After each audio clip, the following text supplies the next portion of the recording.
Alright, let me set the scene. It's hotter than a pharaoh's temper in July. I just arrived in Giza, ready to soak in millennia of history, or maybe just soak in my own sweat. The plan was simple, majestic approach, profound thoughts, maybe a cool hat. Reality, however, had other ideas. My chosen mode of transport to the base of the Great Pyramid? A camel named Sunshine. Sunshine, it turned out, had the personality of a disgruntled tax auditor and the gait of a washing machine on spin cycle. The majestic approach quickly devolved into a desperate cling for dear life. Tourists, vendors, and stray dogs swirled around us in a chaotic ballet. Someone tried to sell me a tiny plastic pyramid while I was actively trying not to become a permanent fixture of the Giza sand, face down. Eventually, after what felt like an eternity of lurching and near disaster, Sunshine deposited me, rather unceremoniously, near the giant paws of the Sphinx. My legs felt like jelly, my dignity was somewhere back near the parking lot, and my hat was definitely askew. But there they were, the Pyramids of Giza, looming, immense, and suddenly, the chaotic journey, the grumpy camel, the aggressive souvenir hawkers. It all kind of faded.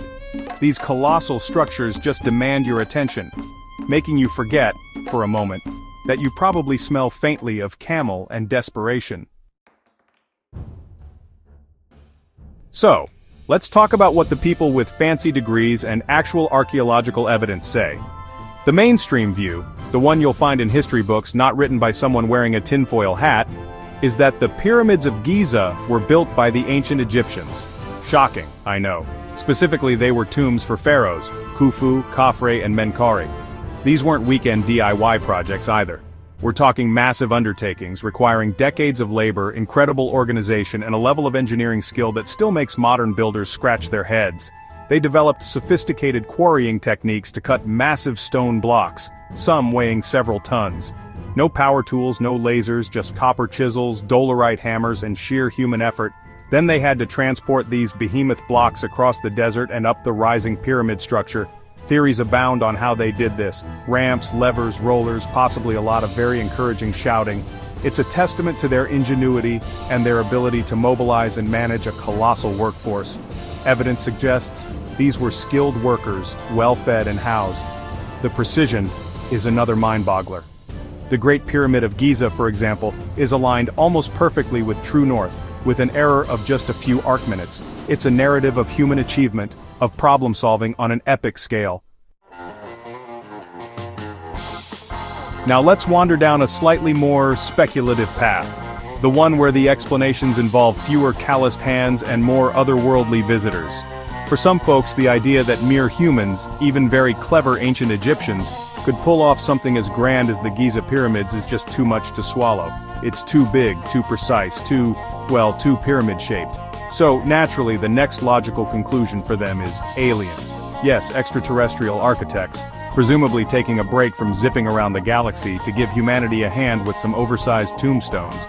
Or perhaps they were intergalactic construction consultants. The arguments often start with a sense of bewildered awe. How could they have possibly cut those stones so perfectly? How did they lift them? Why are they aligned with stars that the ancient Egyptians supposedly didn't know about with such precision? These are valid questions, born from the sheer impressiveness of the structures. But where mainstream archaeology offers answers rooted in human ingenuity and known historical context, the ancient astronaut theorists offer answers involving advanced alien technology, lost global civilizations, or a combination of both.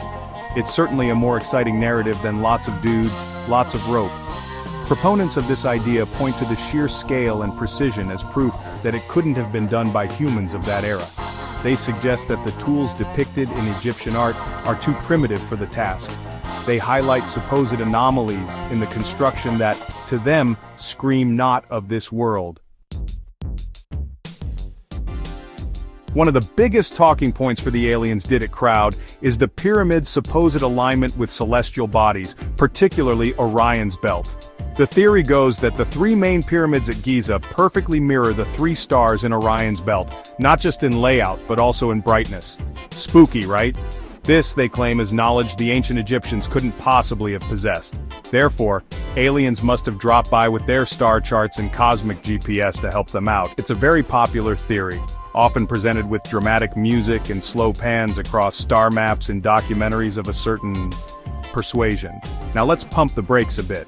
While the visual resemblance is there if you squint and tilt your head just right, the perfect alignment is a bit of a stretch. Archaeologists and astronomers point out that the correlation isn't exact, and you have to be quite selective with which stars and which pyramids you're comparing. Furthermore, the ancient Egyptians were brilliant naked-eye astronomers. They meticulously tracked the stars for agricultural and religious purposes. The idea that they could observe and replicate patterns in the night sky isn't far-fetched at all. It's actually well documented. They didn't need ET to tell them where to put their big, pointy buildings. The desire to find deeper, hidden meanings can often lead us to see patterns where none were intentionally made, or at least not for the reasons some might suspect. And let's not forget the precision argument.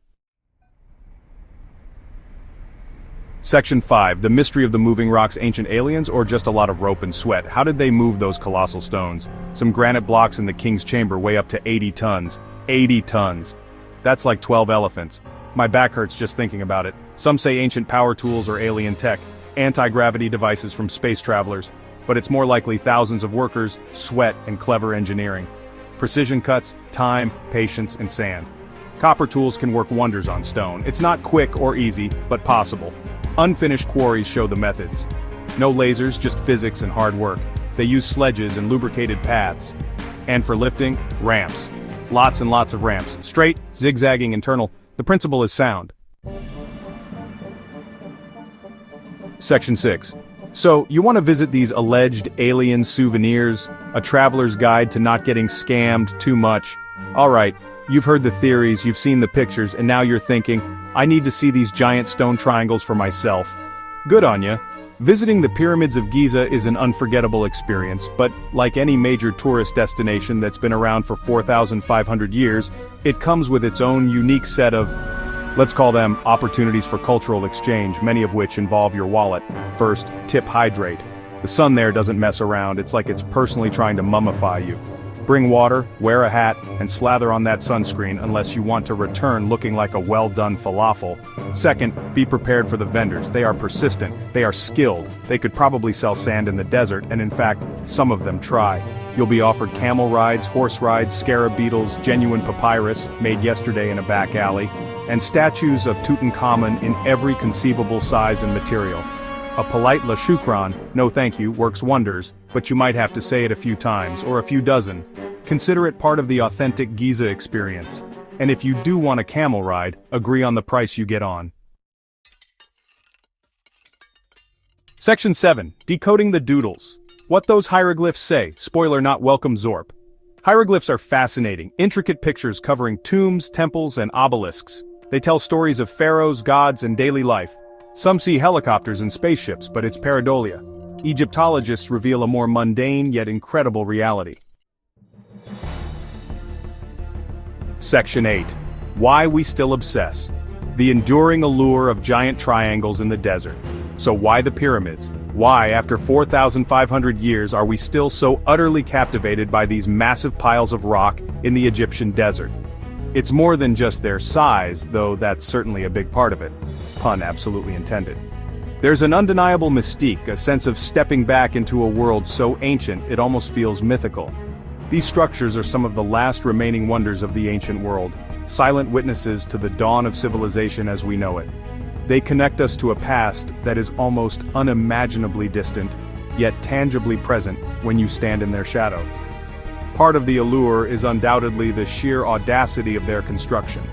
In an age before modern machinery, before computers, before even iron tools for much of their history, the ancient Egyptians conceived of and executed these monumental projects. It boggles the mind. This leads directly to the endless speculation. How did they do it? This question fuels countless documentaries, books, and late-night internet forums. It's a historical whodunit on a grand scale, and everyone loves a good mystery, especially one that allows for a bit of creative theorizing, whether it involves clever engineering or little green men. Then there's the symbolism. Pyramids are potent symbols. They represent eternity, power, a connection between the earthly and the divine. For the ancient Egyptians, they were resurrection machines, stairways to the stars for their pharaohs. Section 9. The final verdict. Genius humans or extraterrestrial architects on holiday. So, after all this, where do we land? Were the Pyramids of Giza the product of brilliant ancient Egyptian engineering or intergalactic tourists? The beauty of the pyramids lies in the questions themselves, not just the answers. The evidence overwhelmingly points to clever, determined humans. The ongoing debate keeps the pyramids alive in our collective imagination. Every new theory prompts us to look again, to question, to learn.